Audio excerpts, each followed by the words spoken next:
these are tough economic times. We need to be ready for cash flow disruptions.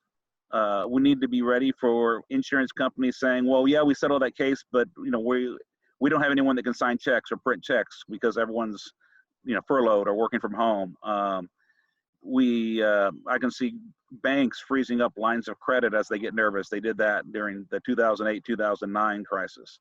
Right. So I know I have proactively made a draw to keep I have enough money that I drew out, even if we had no other income, to keep the firm going for at least 3 to 4 months.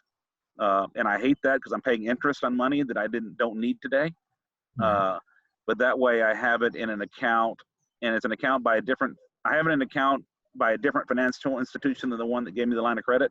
So they can't just pull it back if they decide to call the line. And we have great credit, we have good cash flow, we have good financials, but they freak out during these times. And so, if you have a line of credit that's secured, like one of my lines of credit is secured by my stock portfolio, which is worth considerably less than it was a few weeks ago. And so, on that line, I'm being more careful because I've had communications with them. What is our loan? Reminded me, what is our loan to asset value?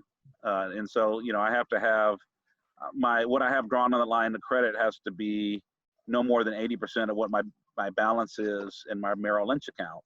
And so, given that my balance in my Merrill Lynch account is a lot less, I have to keep that in mind when I use that one. Now, luckily, I could still draw that one all the way up because it hasn't fallen that far.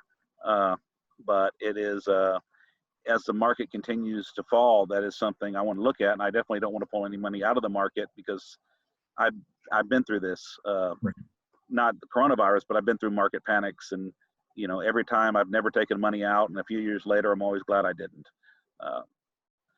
So I think that's the other thing financially. Now this will be dated advice, cutting overhead, layoffs, we're doing everything we can to avoid laying anyone off. The other thing is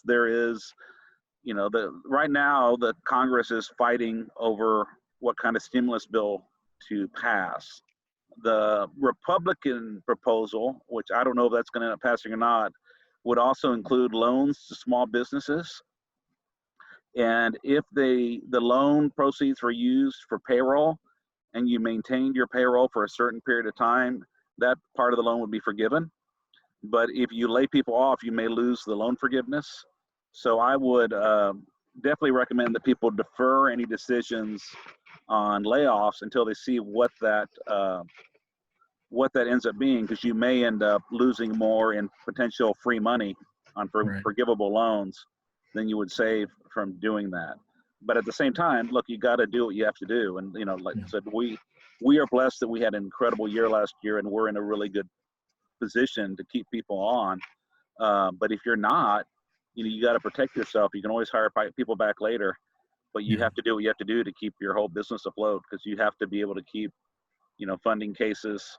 I think another issue is you got to really look at, what are the cases you have with self-insured retentions, and then look at, is this defendant someone that it's in an industry that it's likely to have problems? I mean, I think the trucking industry is probably, depending on what they're hauling, I think a lot of the trucking industry is going to be thriving because there's so much more mail order, there's so much more food that needs to be delivered. I guess some of the deliveries to like retail stores are going to go down, but I think that I'm hoping the trucking continues to thrive. I'm really worried about my cases if there's a self-insured retention and I've got an oil services company on their side. Even without the coronavirus, I mean, oil's at 20-something bucks a barrel. I think it's a $60 a barrel minimum to keep the shale fields that we have here in Texas viable.